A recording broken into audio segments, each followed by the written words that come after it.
Halo semuanya, berjumpa lagi dengan saya di channel Baitul Hikmah Education. Hari ini kita akan belajar larutan penyangga. Oke, langsung saja kita masuk ke dalam kelas ya. Let's go!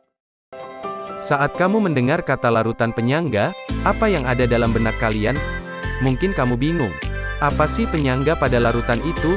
Larutan kok disangga? Nah, untuk mengetahui tentang larutan penyangga, maka kamu harus tahu terlebih dulu definisi dari larutan penyangga. Larutan penyangga adalah larutan yang pH-nya tidak berubah, meskipun ditambah sedikit asam atau basa, maupun diencerkan. Dalam kimia, larutan penyangga ini sering disebut juga dengan larutan buffer. Larutan ini banyak diberikan di tempat-tempat yang rentan pH-nya berubah.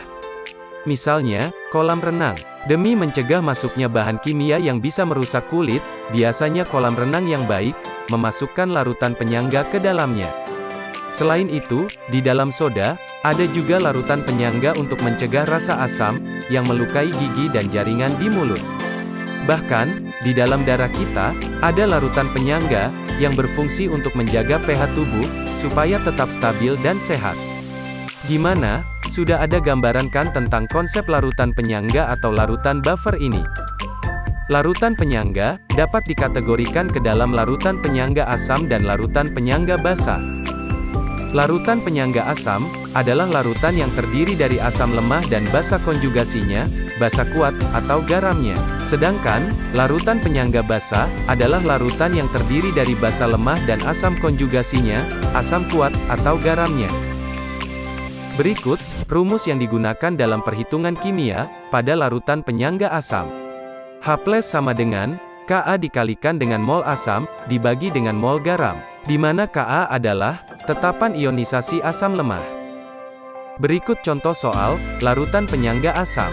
Ke dalam 100 ml, larutan asam asetat 0,2 m, diketahui nilai Ka-nya sama dengan 10⁻⁻⁵. Dimasukkan 100 ml, larutan natrium asetat 0,2 m, maka, nilai pH campuran tersebut adalah? Penyelesaiannya adalah, kita masukkan data soal, ke dalam persamaan rumus penyangga asam. Yaitu, H+ sama dengan, Ka dikali mol asam, dibagi mol garam. Maka, H+ sama dengan, 10⁻⁵ dikali mol asam, yaitu 20 mmol, dibagi dengan mol garam, yaitu 20 mmol. Nilai H+ akan diperoleh sebesar 10⁻⁵, maka, nilai pH akan diperoleh sebesar 5. Adapun rumus yang digunakan pada larutan penyangga basa dapat dituliskan sebagai berikut. OH- sama dengan Kb dikalikan mol basa dibagi mol garam. Kb adalah tetapan ionisasi basa lemah. Berikut contoh soal larutan penyangga basa. Tentukan nilai pH larutan yang mengandung 0,1 mol NH3 dengan 0,1 mol NH4Cl. Diketahui nilai KBNH3 sama dengan 10⁻⁵.